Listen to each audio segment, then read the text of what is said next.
3 true disturbing stories that actually happened. It was supposed to be just another normal night. Nothing unusual, nothing out of place. The kind of night where everything feels calm, predictable, safe. But sometimes, that's exactly when things go wrong. Because the scariest moments in life don't come with a warning. They happen quietly, slowly. And by the time you realize something isn't right, it's already too late. Tonight, I'm going to share 3 true disturbing stories that people wish they could forget. Story 1, the late night knock. Daniel had always been a light sleeper. Even the smallest noise could wake him up.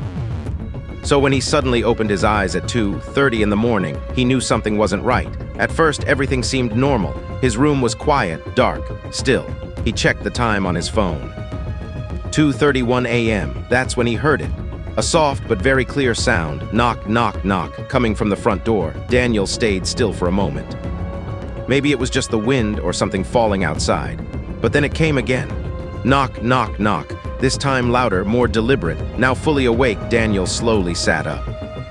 No one ever visited him this late, and he wasn't expecting any deliveries either. He grabbed his phone and checked for notifications. Nothing. The knocking continued, steady, patient, almost like whoever was there knew he was awake.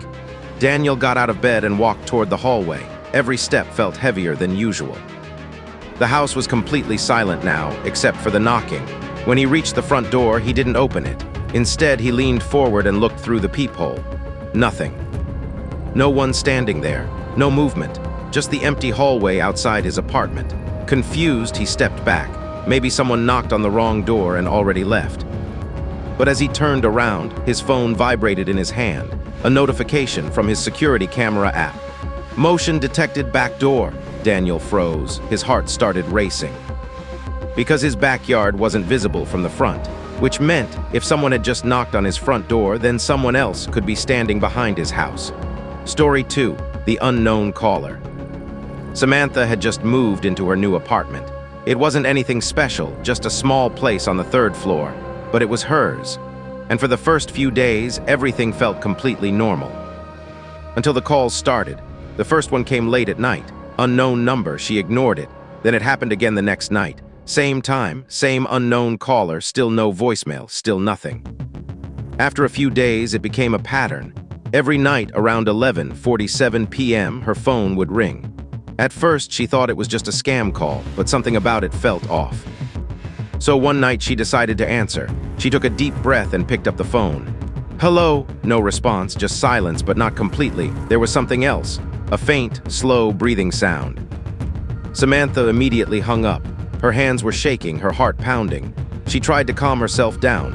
Maybe it was just a glitch or someone messing around. But then a few seconds later, her phone buzzed again. Not a call this time, a message from the same unknown number. I can see you. Samantha felt a chill run down her spine. She slowly looked up from her phone, and that's when she noticed something. Her curtains were slightly open. Story 3, the empty house. Mark agreed to house sit for his cousin while they were out of town. It was a large house, quiet and a little isolated, but Mark didn't mind. In fact, he thought it would be relaxing. The first 2 nights were completely normal, nothing unusual. But on the 3rd night, something felt different. It started with a sound, very faint at first, like footsteps coming from upstairs. Mark paused, listening carefully. The house was supposed to be empty. He was alone, or at least he thought he was. The sound stopped. Everything went silent again. After a few minutes, he convinced himself it was just the house settling. Old houses make noise all the time. But then it happened again. This time louder, more clear, definitely footsteps.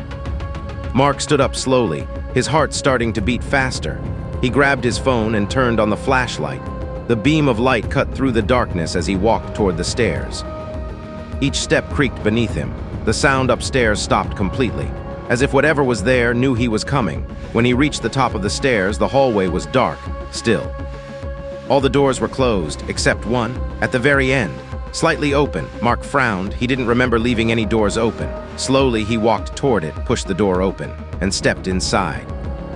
The room was empty, but something wasn't right. The window was wide open, the cold night air drifting in and the curtains moving gently.